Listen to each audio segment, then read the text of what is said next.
오늘도 하나님 말씀으로 함께 예배하게 되었습니다.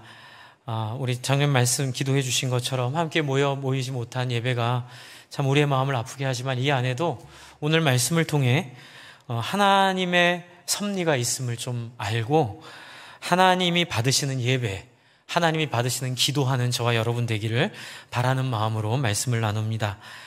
지난주에 저희가 다니엘의 기도 제가 말씀을 나눴는데요. 한 주 동안 저희가 다니엘 기도하면서 제 마음에 있었던 열망 하나는 다니엘은 어떤 내용으로 기도했을까? 그리고 어떤 태도로 기도했을까? 어떤 생각으로 기도했을까?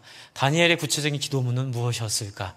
저는 참 좋았습니다. 아침에 일어나서 10분, 점심에 10분, 저녁에 10분, 또 금식하며 한 30분 기도하면서 참 제 영혼이 하나님 앞에 다시 서는 것 같았고 참 좋았는데 그 부분이 그러면 기도의 내용이 좀 더 알고 싶고 기도의 내용을 좀 더 알아서 그 기도대로 하면 더 좋겠다라는 생각에 고민하다가 오늘 말씀을 같이 정하고 나누게 되었습니다.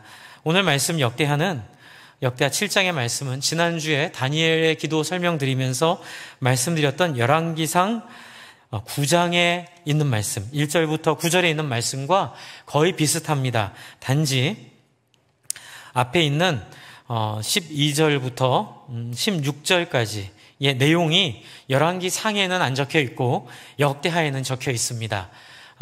그래서 오늘 역대하 말씀을 일부러 좀 골라서 나눴는데요.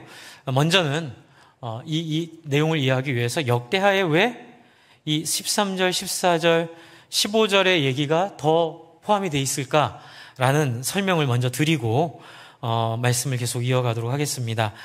내용은 같은데 이것을 적은 시기가 다릅니다.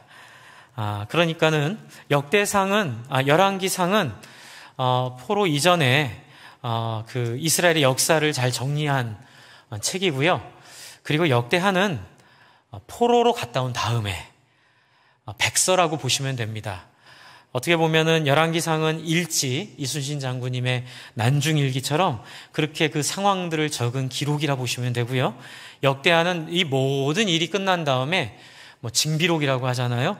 그 상황들을 돌이켜보며 평가하고 또 그들에게 필요한 교훈들을 잘 정리한 책처럼 포로기 이후에 하나님께서 왜 우리를 포로로 돌리셨는지 그리고 왜 성전을 그렇게 아무것도 남지 않을 정도로 성전이 완전히 회파되었는지에 대한 지나놓고 본 이해, 그리고 다 겪어놓고 본 그 정리를 한 것이 역대기라고 보시면 됩니다.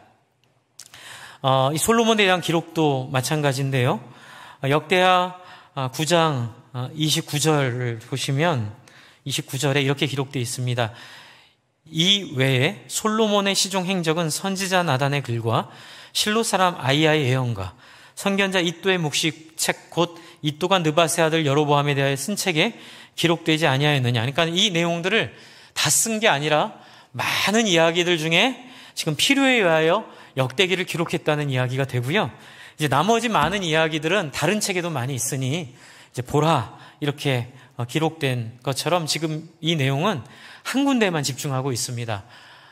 왜 포로로 끌려갔고 포로 때는 어떻게 해야 하고 그래서 우리가 지금 돌아오게 된 것은 그렇게 행했기 때문에 돌아오게 되었다. 이 해석을 주고 있죠.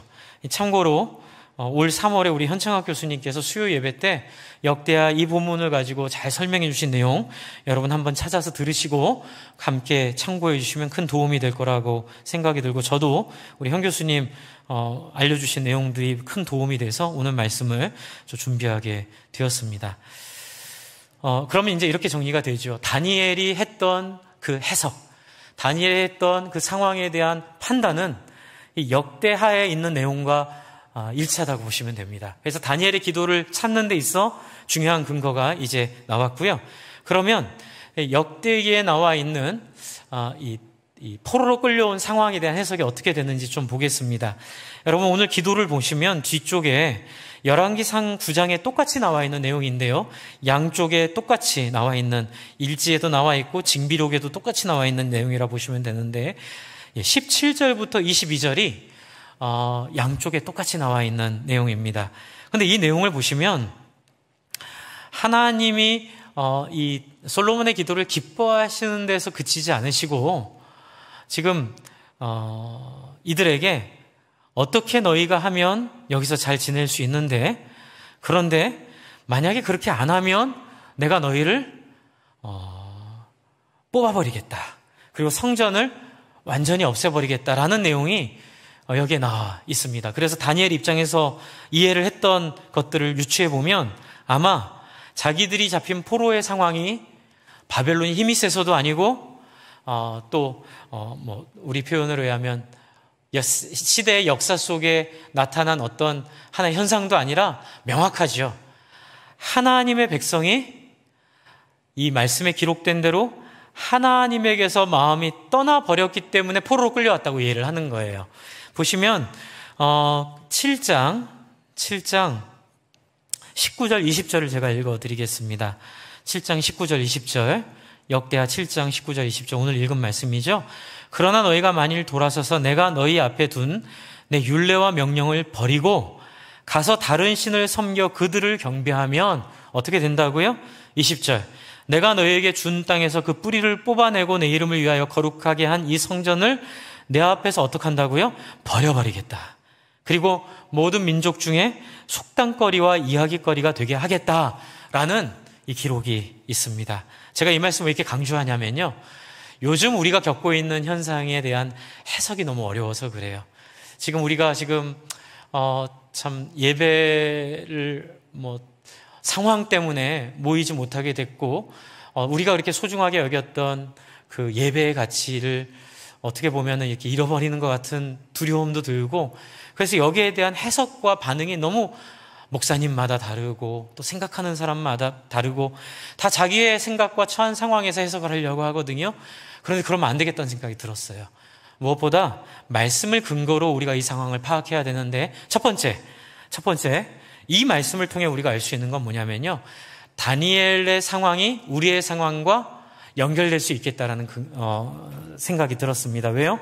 하나님이 당신의 성전마저도 버린다고 약속하셨기 때문에 참 가슴 아픈 얘기죠. 최근에 한국교회가 이렇게 짓밟히고 이렇게 사람들에게 공격의 대상이 되고 이렇게 일부라고 표현은 하지만 사실 그 말도 마음이 아파요. 그냥 우리는 어떻게 보면 그걸 방치한 책임이 있고 우리는 그것을 허용한 책임이 있고 저도 이건 아니라고 생각은 했지만 두려움에 입 밖에 함부로 내지 못하고 참 이렇게 소극적으로 이렇게 해온 유기의 책임, 미필적 고의의 책임이 저의 안에도 있는다는 생각이 들거든요. 어쨌든 이런 모든 상황 속에서 하나님이 예배를 못 드리게 하실 수도 있겠구나라는 생각을 하게 된 거예요. 그래서 예배를 못 드리게 하는 건 저 위정자들의 결정이나 이 코로나의 상황이 아니라 그 뒤에 있는 하나님의 뜻이겠다는 생각이 들 수도 있는 거예요. 목사님, 어떻게 하나님이 예배도 못 드리게 하고 할 수 있겠어요? 할 수 있어요. 성경에 나타난 하나님은 그런 분이세요. 하나님 어떤 분이세요? 당신의 이름이 걸린 성전보다 더 중요한 게 있는 게 하나님이세요. 그리고 당신의 영광이 있는 예루살렘보다 더 중요한 게 있는 게 하나님이세요. 심지어는 당신의 백성마저도 포로로 끌려가고 고생시키게 할 정도의 더 다른 가치를 가지고 계신 분이 하나님이세요. 오늘 우리는 그 가치를 좀 이해를 했으면 좋겠어요. 그래서 19절을 다시 돌아볼게요. 이들이 성전을 버리게 된 하나님이 이 백성들을 조롱거리로 만들게 하신 이유가 뭐라고 되어 있죠? 19절, 너희가 만일 돌아서서 내가 너희 앞에 둔 내 율례와 명령을 버리면 그렇게 된다는 거예요. 그런데 오해를 하죠. 목사님, 하나님이 참 심통맞은 분이시네요. 자기 말 안 들었다고 이렇게 막 사람들을 막 고생하게 하고 막 먹던 밥상도 없는 그런 좀 폭력적인 아버지를 착각을 할 수도 있는데 그게 아니죠. 제가 이제 설명을 드릴게요. 왜 그게 아닌지. 여러분, 하나님이 지금 내 율례와 명령을 버리면 너희들을 이렇게 성전도 파괴하고 또 포로로 잡혀가게 하겠다고 하신 이유가 있어요. 그 이유는 뭐냐면 사연을 들어봐야죠. 하나님의 사연을 한번 들어볼게요. 출애굽기 19장으로 한번 갈게요. 출애굽기 19장. 제가 화면에 준비를 했습니다. 출애굽기 19장 여러분 찾을 수 있는 분은 찾으시고 그게 부담되시는 분들은 열심히 나중에 성경 보시면서 쉽게 찾을 수 있도록 하시고 오늘은 그냥 앞에 화면 보세요. 자, 이제 이 출애굽기 19장은 너무너무 중요한 장이에요. 제가 감히 생각하기에 출애굽기 19장이 이해가 되면 여러분 예수님과 요한계시록이 그냥 한 줄로 이해가 될 가능성이 매우 커요. 그만큼 출애굽기 19장은 예수님을 포함해서 성경의 모든 역사를 아울러 굉장히 중요한 키가 되는 장이죠. 이제 한번 볼게요. 이제 이 19장 1절에 보시면 이스라엘 자손이 애굽 땅을 떠난 지 3개월이 되던 날 그들이 시내 광야에 이르렀다. 이렇게 되어 있는데요. 이게 어느 상황인지 설명을 잠깐 드리면요. 여러분 너무나 잘 아시는 이스라엘 백성이 애굽 땅에서 종되었다가 그 애굽 땅에서 열 재앙을 통해 하나님이 이스라엘 백성들을 구원하셔서 어디를 건너게 하시냐면 홍해 바다를 건너게 하세요.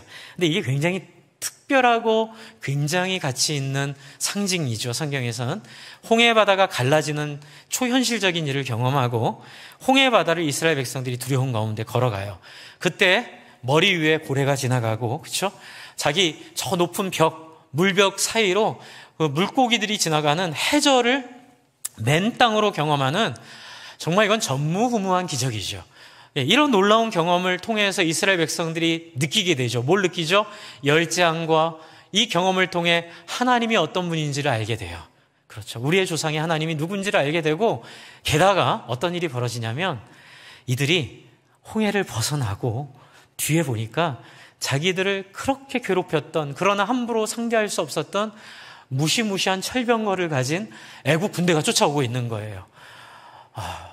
아마 심장이 높고 다리가 떨리고 이제 우린 죽었다 생각을 했겠죠. 그런데 어떤 일이 벌어지죠?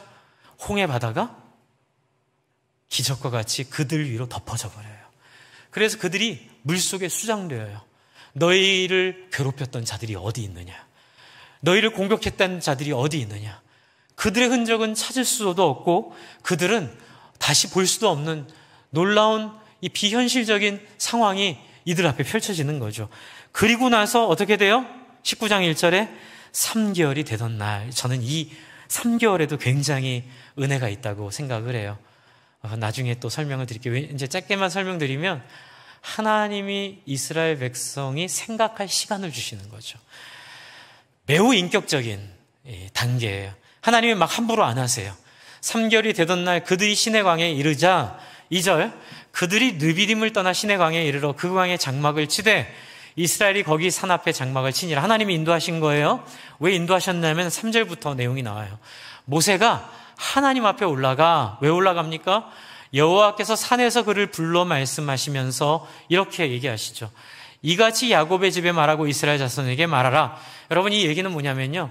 모세에게 할 얘기가 있어서 3개월 동안 그렇게 인도하시고 결국 하나님 앞으로 데리고 오신 거예요. 지금 이 3절의 얘기를 하려고 이스라엘 백성들을 출애굽시키시고 어떻게 보면은 종살이하던 그 땅에서 건져내셨다고 생각할 수 있어요. 4절을 볼게요.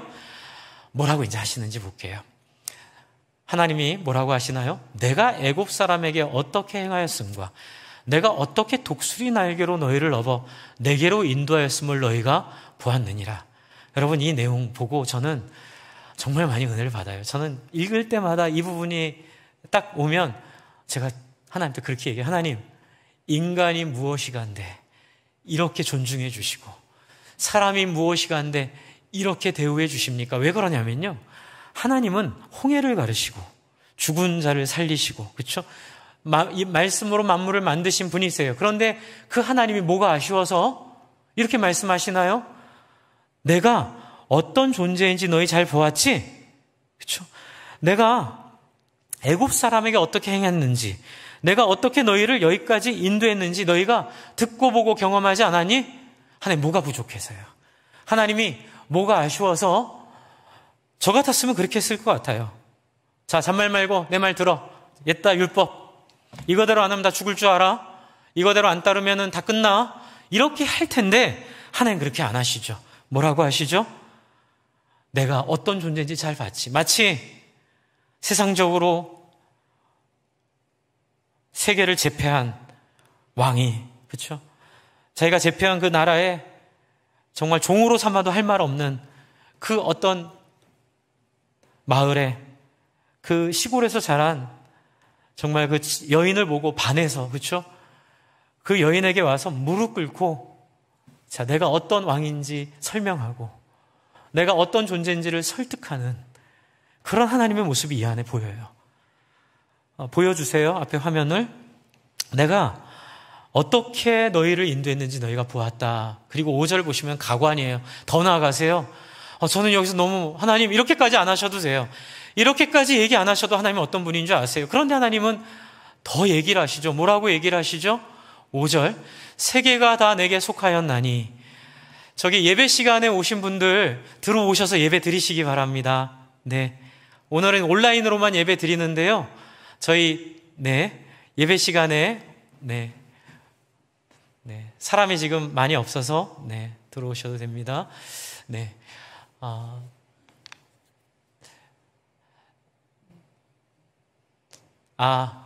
구청에서 확인하러 오셨다고요? 네, 알겠습니다. 네, 감사합니다. 그래도 어쨌든 하나님의 은혜가 있기를 바랍니다.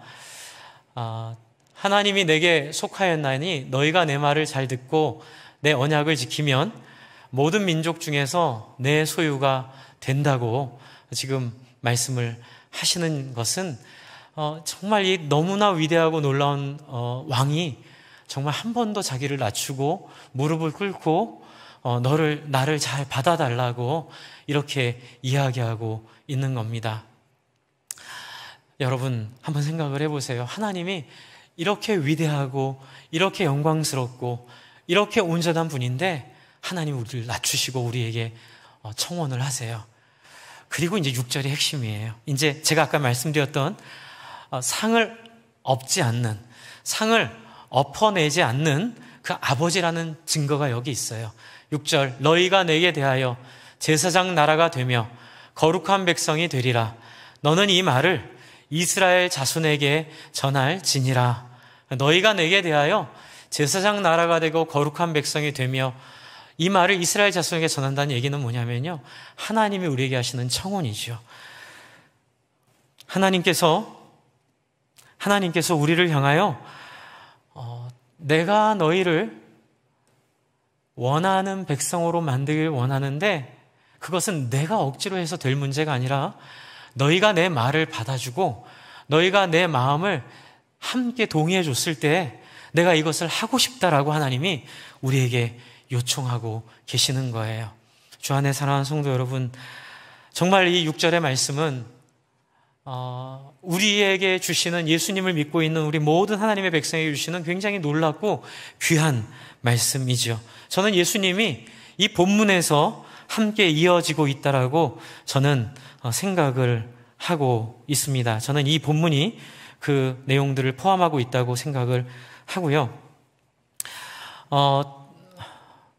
이 6절의 내용들을 저와 여러분이 잘 좀 이해를 하시면 좋겠습니다. 제가 아까 전에 여기 공무원들이 오셔서 이렇게 막 이렇게 보시는 거에 제가 마음을 좀 뺏겨가지고 제가 좀 설교 중간에 흐름을 놓쳤습니다. 죄송합니다. 다시 마음을 가다듬고 설교를 잘 하도록 하겠습니다. 제가 여러 번 부탁을 드렸거든요.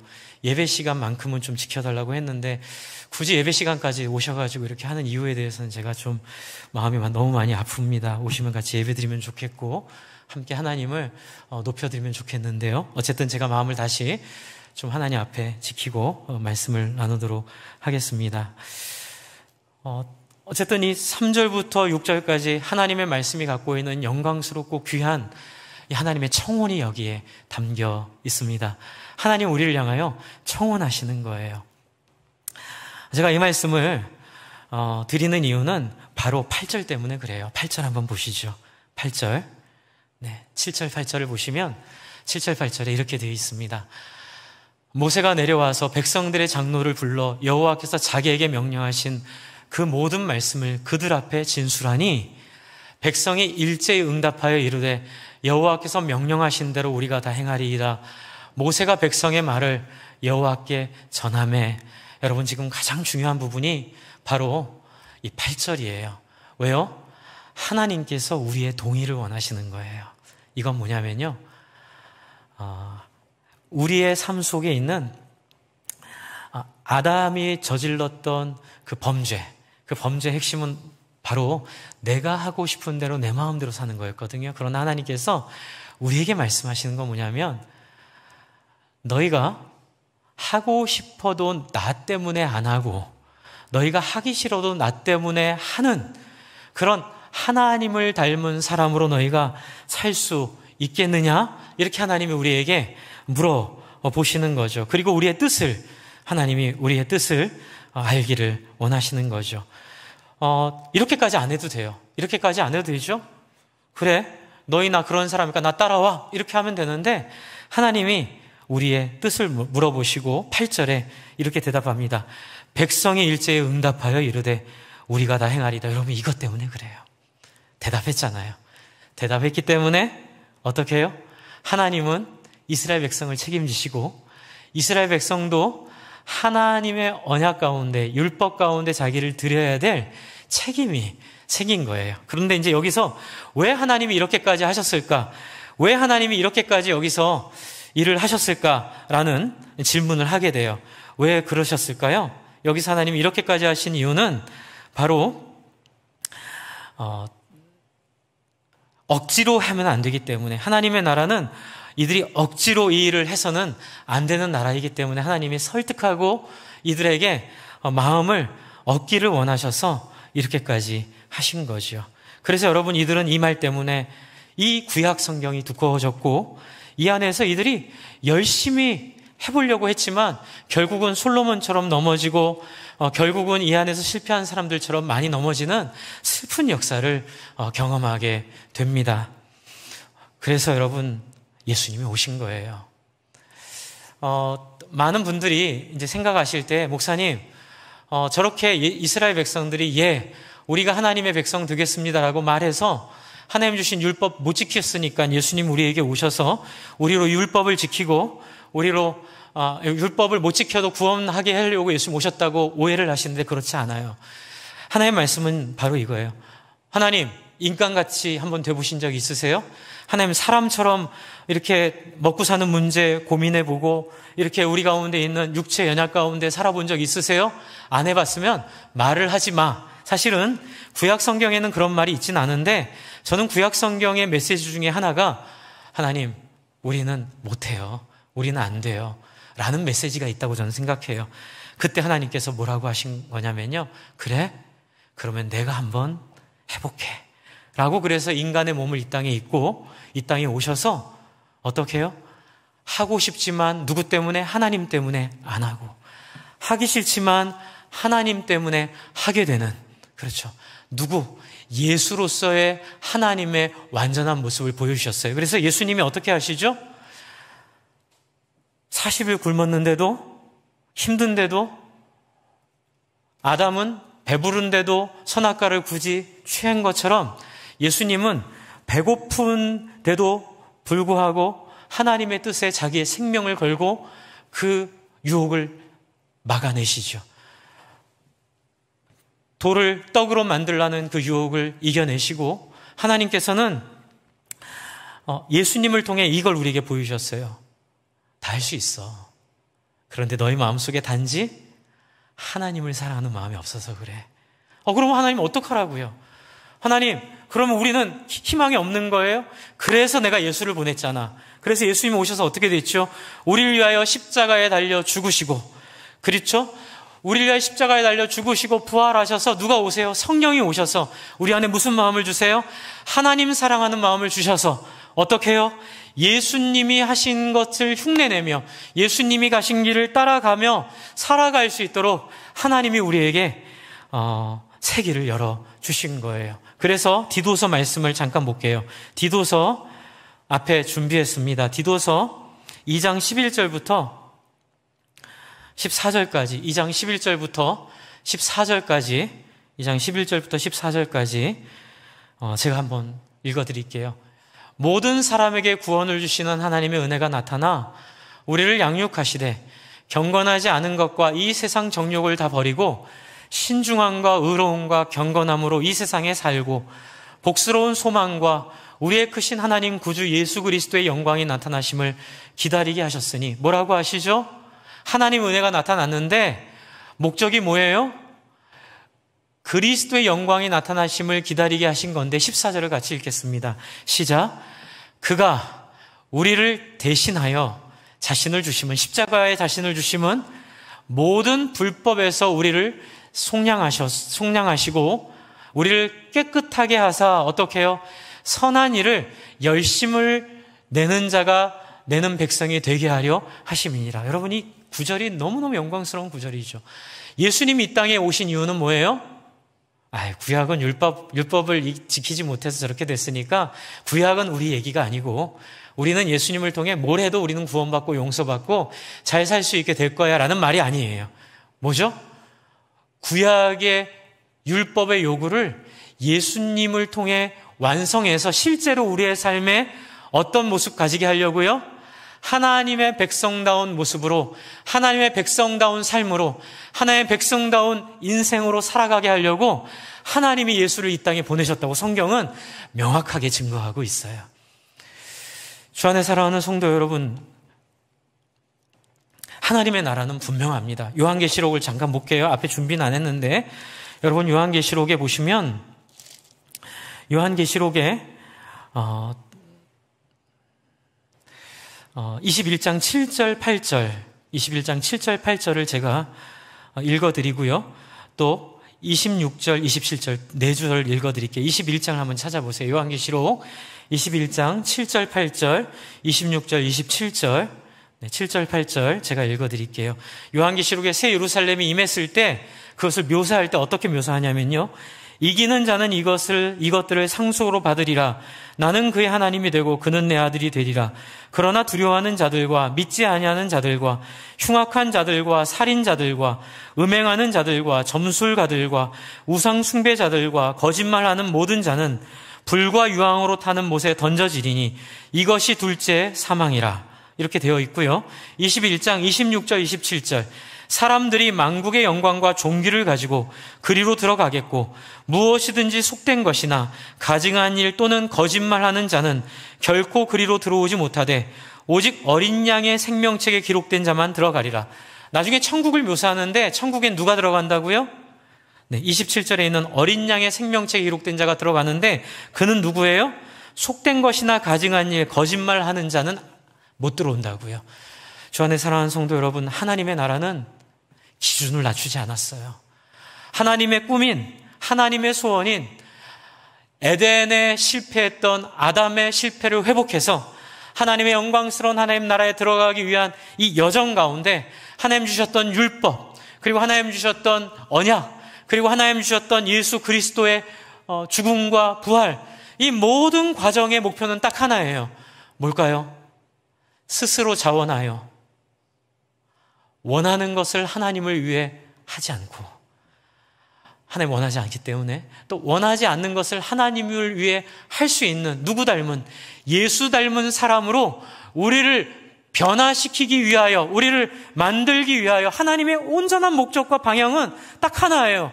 오직 우리를 이런 목적으로 변화시키고 새롭게 하고 온전케 하는, 그래서 어떻게 해요? 한 사람도 빠지지 말고 다 새하늘과 새 땅 이 가운데 임할 때에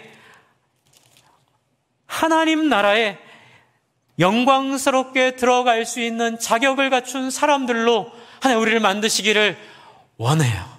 믿으시기 바랍니다. 여러분, 이것이 우리의 오늘 이 상황을 이해하는 데 있어 굉장히 중요한 전제이고 굉장히 중요한 뼈대예요.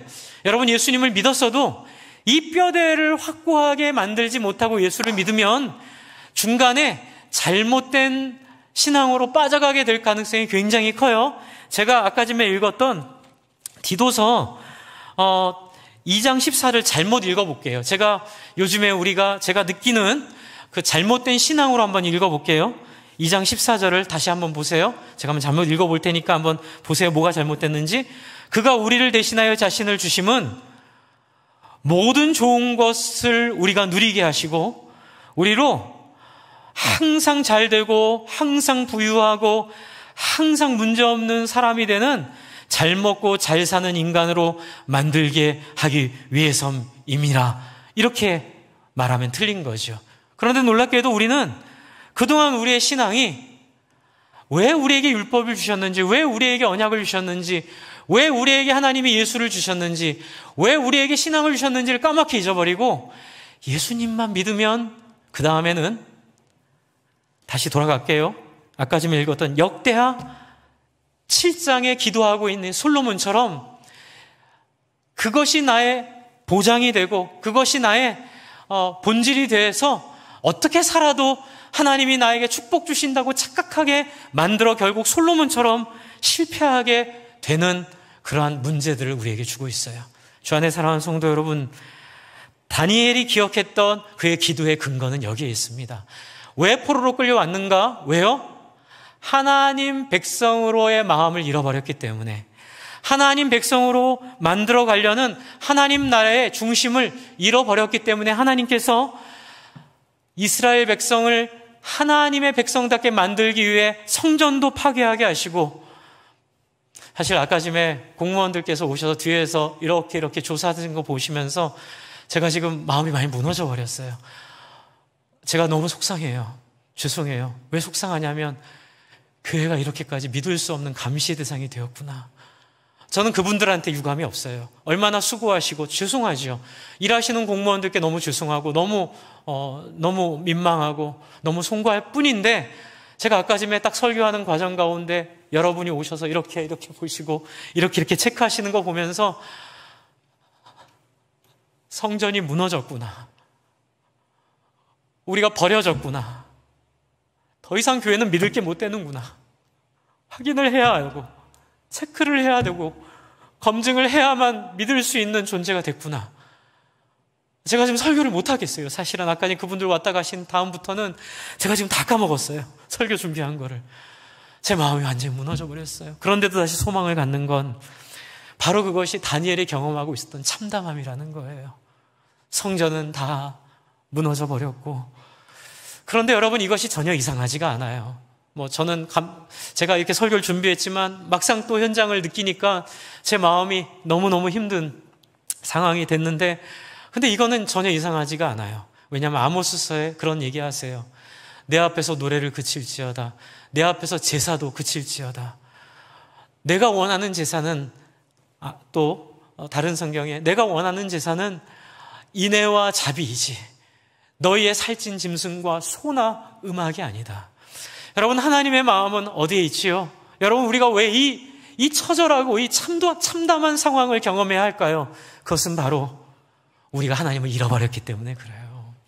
저는 다니엘이 인식했던 그 포로 시기의 인식도 우리가 하나님을 잃어버렸다는 인식, 우리가 하나님을 버렸다는 인식, 우리가 하나님의 말씀, 하나님의 꿈을 배반했다는 인식, 그래서 마땅히 우리의 성전이 파괴되었고 교회가 이런 처지에 놓이게 되었고 우리가 이렇게 의심받고 이렇게 조사당하고 이렇게 믿지 못해서 확인해야 되는 존재가 되어버린 이 상황이 된 것은 우리를 조사하러 오신 그분들의 문제가 아니라 그것은 바로 저와 여러분이 예수를 믿음에도 불구하고 예수님을 통하여 우리를 율법 이상으로 살게 하시려는 하나님의 소원을 저버렸기 때문에 그냥 앉아가지고 그냥 예수 믿고 잘 되는 것만 좋아하고 예수 믿고 성도가 늘면 돈이 많아지는 것만 가지고 그 돈을 힘으로 삼고 세상을 좌우하려고 했던 우리 모든 지도자들의 죄악 때문에 결국 하나님을 떠난 결과라는 생각이 들어요. 그런데 소망이 있어요.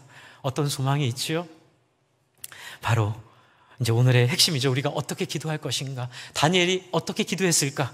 바로 12절이에요. 12절. 역대하 7장 12절. 이제 제대로 돌아왔어요. 제 마음이. 제대로 돌아왔습니다. 7장 12절. 밤에 여호와께서 솔로몬에게 나타나사 그에게 이르시되 내가 이미 내 기도를 듣고 이곳을 택하여 내게 제사하는 성전을 삼았으니. 여러분, 하나님이 우리의 기도를 귀 담고 듣고 계세요. 이미 들으셨대요. 할렐루야. 여러분, 하나님을 향하여 마음을 드리는 자리를 하나님은 목마른 사슴이 시냇물을 찾듯이 하나님 갈급하며 그 사람을 찾고 있어요. 예수님이 수가성 여인에게 대화할 때에 수가성 여인이 말하죠. 사람들은 예루살렘에서 예배해야 되느냐, 그리심산에서 예배해야 되느냐 싸우고 있는데 예수님 어디에 하나님이 계세요? 그러자 예수님 뭐라 그러죠? 하나님은 이렇게 예배하는 자를 찾고 있다고 얘기하시죠. 영과 진리로 예배하는 자를 찾고 계신다 하셨는데, 하나님은 기도를 듣고 계시고 기도를 기다리고 계시고, 그리고 그 기도하시는 사람의 기도의 자리를 하나님이 기쁨으로 반응해주고 계시는 하나님이세요. 먼저는. 근데 두 번째 13절을 같이 볼까요? 혹 내가 하늘을 닫고 비를 내리지 아니하거나, 혹 메뚜기 떼들에게 토산을 먹게 하거나, 혹 전염병이 내 백성 가운데 유행하게 할 때에, 이상한 얘기가 나와요. 우리가 생각하지도 않았던 이야기가 여기 나오죠. 우리가 기대하지 않았던 얘기가 나와요. 하나님이 친절하게 내가 네 기도를 들었다, 내가 너와 함께한다, 할렐루야 할렐루야 이러면 찬양해야 될 것 같은데 하나님이 마음에 염려가 있으신 거예요. 뭐예요? 그런데 있잖아, 내가 너와 함께 하기 때문에 생기는 부작용이 있을 수 있어. 네가 분명히 너희 조상이 출애굽기 19장에 하나님 백성 되겠다고 약속하지 않았니? 너 예수님 믿겠다고 세례받고 약속했지? 그래서 13절이 있는 거야. 혹시 내가 하늘을 닫고 비를 내리지 않을 때가 있을 거야. 그리고 메뚜기들이 이유를 알 수 없이 너희의 토산을 싹 먹어버릴 때가 있을 거야. 그리고 또 전염병이 너희 백성 가운데 돌 때가 있을 거야. 여기서 되게 특이한 건 뭐냐면 전염병이 내 백성 가운데 유행하게 할 때예요. 여러분, 어떤 종교가 이런 종교가 있어요? 어떤 신이 이렇게 기도하는 백성들에게 나를 섬기고 나를 섬기는데 내가 혹시 너희에게 전염병이 유행하게 할 때가 있을 거야, 이런 얘기 누가 해요? 하나님은 하세요. 희한한 하나님이세요. 그렇게 하실 때에 뭐라 그러죠? 14절 때문에 그걸 주셨다는 거예요. 14절을 한번 볼게요. 유행하게 할 때 내 이름으로 일컫는 내 백성이 그들의 악한 길에서 떠나 스스로 낮추고 기도하여 내 얼굴을 찾으면 내가 하늘에서 듣고 그들의 죄를 사하고 그들의 땅을 고칠지라. 정말 14절은요 명문이에요. 명문. 어떤 주석학자가 이렇게 정리를 하더라고요. 구약을 한 절로 정리해봐라. 그러면 14절이래요. 역대하 17장 14절. 이 14절 한 절에 하나님의 의도가 담겨있고 하나님의 방향이 담겨있고 우리의 신앙의 목적이 담겨있다고 얘기하시더라고요. 하나님의 꿈은 딱 하나예요. 아담의 실패를 극복할 에덴의 회복. 하나님이 기뻐하시는 일에 자원하여 나오는 하나님의 백성을 만들기 위하여 그 생고생을 하시고 마음도 고생하시고 실제로 하나님이 얼마나 힘드셨겠어요. 이 인간들을 데리고 하시느라고. 그리고 예수를 통하여 우리에게 하셨던 이 모든 목표는 14절에 포함이 되어 있어요. 그래서 14절 시작이 되게 따뜻해요. 여러분 아세요? 몇 번 불렀는지요? 하나님의 백성을 몇 번 불렀어요? 짧게는 2번, 길게는 3번이에요. 13절 하반절부터 포함하면 내 백성 가운데 유행하게 할 때에 내 백성이라고 그러잖아요. 그리고 또 뭐라 그러죠? 이제 제가 히브리어 어순을 적어왔어요. 우리 형 교수님이 힌트를 주셔서 제가 열심히 또 찾아서 공부해 봤는데 너무 좋았어요. 이 시작은 뭐냐면요, 만약에 스스로 겸비하는 자, 근데 그는 누구냐면 내 백성, 그리고 관계대명사를 써서 내 이름으로 일컫는 내 백성, 이거예요. 내 사랑, 나의 어여쁜 누구야, 이렇게 얘기하는 하나님의 엄청나게 따뜻한 외침이 이 안에 있는 거예요. 여러분, 그런데 너무나 아픈 이야기는 뭐냐면 그 하나님의 이름으로 일컫는 백성이 어떨 수 있다고요? 악한 길에 있을 수 있다는 거예요. 하나님의 이름으로 일컫는 백성이 악한 길에 있을 수 있어요. 그거는 문제가 안 될 수 있어요. 그럴 때 어떻게 하면 돼요? 악한 길에서 떠나고 스스로 낮추고 기도하고 얼굴을 구하라고 하나님이 얘기하시는 거예요. 여러분, 예수를 믿고도 우리가 잘못 살 수 있어요. 이렇게 우리가 의심받고 점검당하고 체크당해야 될 수도 있어요. 그런데 그거는 우리에게 주신 하나님의 사랑이에요. 어떻게 해요? 우리의 악한 길을 떠나라는 거예요. 우리가 갖고 있는, 우리가 스스로를 높이고 기도하지 않고 하나님 얼굴을 구하지 않는 길을 떠나라는 하나님의 메시지로 들으시면 돼요. 이걸 잠깐 제가 정리를 해봤어요. 어순을 따라 보면 이렇게 돼 있어요. 먼저 기도하라 이렇게 돼 있어요. 그리고 뭐라고 돼 있냐면요, 내 얼굴을 구하라. 그리고 그 악한 길에서 떠나라. 그래서 저는 이걸 이렇게 해석했어요. 기도하는데 어떤 기도? 내 얼굴을 구하는 기도. 그리고 그 기도는 그 악한 길을 떠나는 기도. 여러분, 아마 다니엘은 포로로 잡혀온 그 상황 가운데 하나님을 향하여 이렇게 기도했을 것 같아요. 하나님, 혹시 우리가 포로로 끌려왔을 만한 하나님의 말씀 앞에 우리의 진실하지 못한 부분들, 그리고 우리의 악한 부분들이 있으면 우리가 다 버리고 회개하고 돌이켜 오직 하나님만을 섬기기로 결심합니다. 그래서 여러분, 다니엘의 그 놀라운 이야기를 지난주에 우리 같이 나눴잖아요. 그 다니엘의 세 친구의 이야기도 그렇고 다니엘의 이야기도 그렇고 하나님 앞에 뜻을 정하여 왕이 주는 음식 거부하고 정말 하나님 앞에 뜻을 정하여 세상 것으로 자기를 더럽히지 않는 그 행위, 그 신실함이 바로 악한 길을 떠나는 행위라는 생각이 들었어요. 왜냐하면 이스라엘이 멸망당할 때 그들은 그렇게 안 살았거든요. 하여튼 돈 되는 일이라면, 자기들 배부르게 하는 거라면 뭐든지 다 갖다가 사용했고 뭐든지 다 갖다가 다 이용했기 때문에 하나님 우리에게 원하시는 건 뭘까요? 변화된 행위를 원하고 계세요. 그래서 여러분, 여기서 두 가지 꼭 말씀드립니다. 먼저, 기도는 어떤 기도여야 합니까? 하나님의 얼굴을 구하는 진실한 기도이어야 합니다.